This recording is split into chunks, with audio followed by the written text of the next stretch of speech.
us listen to the expert's view about what is assessment, why assessment, and how to assess. Here with us, Professor Ram Ganesh, Head, Department of Educational Technology, Bharathidasan University, Tiruchirappalli. Welcome, Professor. Welcome. You are in the field of education for the past 20 years. You may come across different types of learners and assessment system. Please share your ideas on the present scenario assessment system. Yes. In the present scenario of higher education, the term assessment invites a lot of attention. Various agencies like National Assessment and Accreditation Council, recently MHRD has launched NIRF, National Institutions Ranking Framework. They are all known for assessment, the term assessment. So in that way, as far as my little experience is concerned, I would like to look at the term assessment as an important entity for addressing the different components of higher education.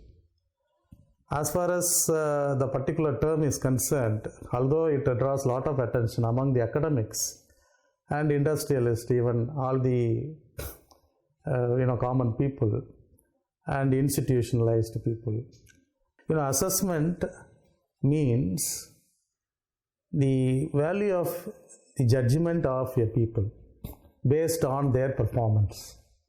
Perhaps assessment should help us to appraise them and help them to introspect themselves. What are their strengths? What are their weaknesses in that way? So when I introspect myself in terms of assessment techniques that people use, which would really help me to build my personal profile, and it would really make me understand what I have learned and what need to be learned, so that I will be able to attain the optimum level of learning. In that way, assessment is a beautiful term which is considered to be a value of judgment of an object or an individual. But there are different types of assessment we deal with, and in a daily routine in any institution, academic institutions, we use assessment techniques like different types of assessment. But there are so many types of assessment, but I would like to spell out the important assessment that we use in educational institutions or academic institutions. For example, formative assessment. So it is one of the important assessment, which is concerned about the ongoing assessment of the performance of the students or the teachers or the institutions or the industries.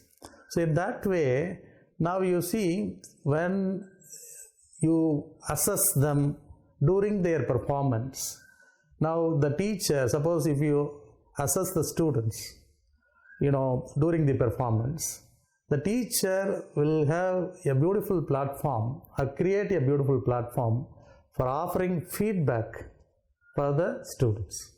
And that would really help the students where they stand and how they have to improve upon, so that they have to win the confidence of the system now.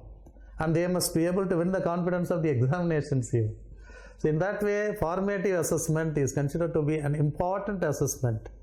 But I don't know, fortunately or unfortunately, the summative assessment, a kind of assessment which is given due importance than that of the formative assessment. But as far as my views are concerned, we have to give much better importance. I would say formative assessment is more important than summative assessment. I don't say that summative assessment is not important, but still formative assessment where the teacher will be able to offer feedback, and that would give an idea for the students to improve themselves and spot out the gray area where they have to improve upon.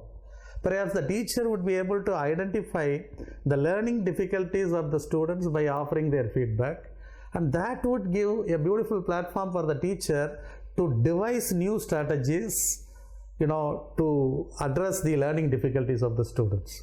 So in that way, formative assessment, so-called ongoing assessment system, which is to be given due importance as we give importance to summative assessment.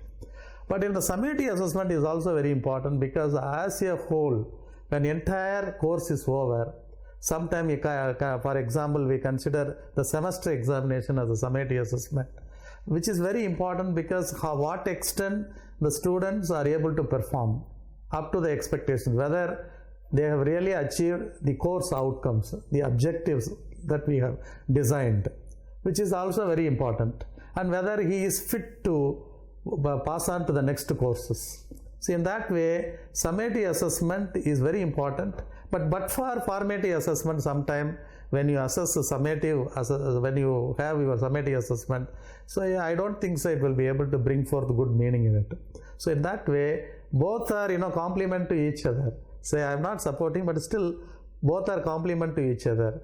But ongoing assessment, a teacher finds every possibility to provide feedback for them to improve upon it. So in that way, both are complement to each other. But at the same time, there is one assessment which I consider personally very important, that is diagnostic assessment. Perhaps you have to diagnose, their previous knowledge, what they have learned. So which would really help them, unless you recall my previous knowledge, sometimes the teacher would not be able to devise strategy to address my problems. So in that way, you have to diagnose my previous knowledge. So in that way, the diagnostic assessment is more concerned about the previous knowledge of the students with reference to the context, whether the subject is in English or mathematics or science, whatever it may be, so that the teacher will have an idea to put the content across to the student, so that the student will be able to concretize it and enjoy the teaching of the teacher. And they will never take aversion towards the subject when their learning difficulties are diagnosed, when their previous knowledge are diagnosed. And that would give an idea for the teacher to really find out what the students are. So in that way, diagnostic assessment is very important. But now the assessment called norm reference assessment is very important. It is good but not adequate, because you see, when you assess an individual or a student or an institution only by means of the marks, norm reference, by means of norms, it is good, it may give some direction how we have to go about to help them, but it is inadequate. I would say the best assessment a teacher must think of embracing is criterion based assessment. So criteria based, the assessment which is criteria centered.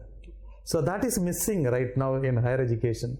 What kind of qualities the higher education student at any level, at undergraduate level or at PG level or at even in colleges of education training level. Now what happens?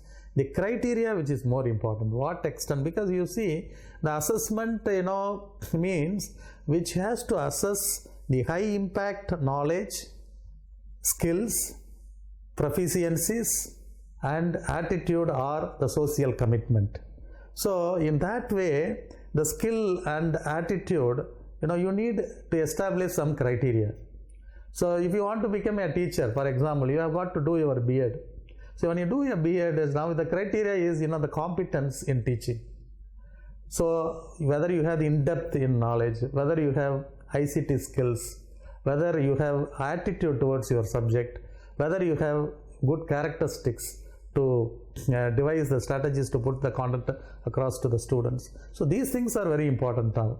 Therefore, criterion based, that is why we say educational objectives or course objectives or program objectives or program educational objectives. Why? Because they are all criteria based. Now the assessment has to address the high impact knowledge to be developed and skills to be acquired and social commitments to be appreciated. So in that way, I would say the criterion based assessment is very important. So in that way, these are the assessment types. There are personal assessment. There is one more assessment called personal assessment. So personality assessment, Even institutional assessment by NAC has come out with 7 criteria. So now what happened? The institutions have to rise up to the expectations of the 7 criteria, devised by the NAC. So criterion based assessment is being done by the NAC. In that way, any academic institution or a teacher must have the thorough knowledge of importance of different assessment like formative assessment, summative assessment, diagnostic assessment, norm reference assessment, and criterion based assessment. Therefore, whenever the assessment is warranted, sometimes certain assessment play a vital role, predominant role with reference to the context. So the teacher has to be very keen to select an appropriate assessment techniques which could really deliver goods for them to assess and judge the value of the individual or the student. Because every student has got a winner within them waiting to be unleashed. Every student has got hidden talents within them. Only thing is the assessment, which is considered to be an important tool to help the students to understand their personal profile. So teachers must be concerned about different types, and they must have the mastery over different types of assessment, so that they would be able to extend their hands to help the students to introspect what are their strength and weakness, so that they need to understand what they have learned and what they have to learn. So in that way, I would like to look at the term assessment. Thank you, Professor. I hope the learners understand the concept of assessment and different types of assessment. Professor, you are in the field of education technology for the past 20 years. Could you please give a view on e-assessment? Yeah. See, the assessment, once you understand the assessment, now you are using electronic media to assess. Why? Is it really required? Is it really warranted to use e-assessment? Because we have got manual assessment techniques. We have been age-old techniques we have. We conduct tests and assess. We ask them to orally present their materials and assess. So likewise, as we have discussed different types of assessment, we have been using it. But e-assessment, is, efficiency based. The efficiency is very important right now. The reason is, now efficiency, which means the speed and accuracy. What extent you are able to assess your own fellow students at a given space is very important. The pace really matters here. Suppose, for example, for a researcher, if he wants to circulate a questionnaire to all the teachers, for example, the attitude towards the ICT, information and communication technology, among the teachers. For example, a researcher wants to assess or ascertain the level of attitude or a degree of attitude the teachers have towards integrating ICT in teaching. When you prepare the questionnaire and going to every teacher, going to your sample or population, it is not an easy task. It is not a cakewalk. But there are some agencies, e-assessment like Survey Monkey. So it's a beautiful e-assessment technique where you can circulate. You can circulate the questionnaire, and with no time, you would be able to send the question across to them, so that you can elicit a response from them, and in no time they will also be able to respond to your items through these things. So therefore, in that way, the e-assessment plays a vital role, and that will ensure the efficiency, the speed and accuracy also. The speed and accuracy, for which e-assessment is very important. So for assessing, lot of private agencies are there, and especially prescribed agencies, and you got to sometime devise your own e-assessment techniques, and the teacher is expected to learn all those things, so that assessing the students at a given pace is possible. So e-assessment is the need of the hour in higher education right now. So to meet the need of the 21st century learners and their expectancies, we need e-assessment. Is it easy to follow or practice e-assessment in educational institutions in India? Certainly it is possible. You see, we do online assessment now. Online quiz. We conduct online quiz. We conduct online examination. Virtual quiz. Virtual platform, learning platform you have. Online. So certainly now you see leveraging high profile technology is a cakewalk, if I am right. Because you cannot find a student without using Android mobile phones with internet facilities. Now the technology is at their disposal. I would say at their disposal for leveraging it. Therefore e-assessment is possible. Only thing is you have to build the appropriate infrastructure and other instructional facilities so that e-assessment can be easily possible by higher learning institutions. So higher learning institution can easily adopt e-assessment techniques. Only thing is they have got to develop adequate infrastructure, which really matters. So by investing one-time time Very good. and money, we can have a good and quality e-assessment system. Another thing is student will get immediate feedback. They don't have to wait actually. So the immediate feedback is more important. That really creates a scene in students. They responded through electronic e-portfolio or e-platform, but immediately they get the feedback. So they'll be happy about it.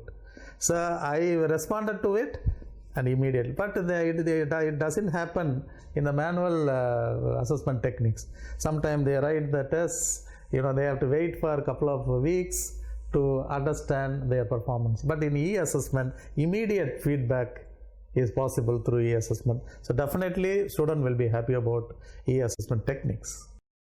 Thank you, Professor, for sharing your ideas with us. I hope this will be a great help for the learners. Thank you, Professor. Thank you.